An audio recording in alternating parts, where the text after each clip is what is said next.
పిల్లలకి పెద్దల కంటే ఇమ్యూనిటీ ఎక్కువ ఉంటుందని అందరూ అంటారు. దానికి 2 కారణాలు.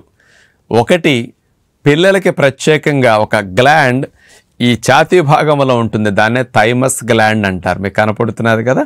ఆ థైమస్ గ్లాండ్ 10-12 ఏళ్ల వయసు వచ్చిన తర్వాత అది పిల్లల్లో అంతరిస్తుంది అనమాట. అప్పటి వరకు అది ఉండి బాగా తెల్ల రక్త కణాలు, సీనియర్ తెల్ల రక్త కణాలు అందులో ఎక్కువ ఉండి పిల్లలకి ఎక్కువ రక్షణ కలిగిస్తూ ఉంటుంది అనమాట.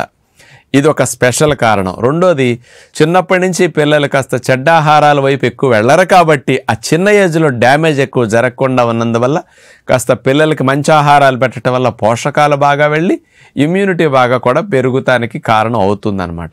ఈ 2 కారణాలు పిల్లల్లో ఇమ్యూనిటీ బాగా ఉండటానికి కారణమని చెప్పొచ్చు.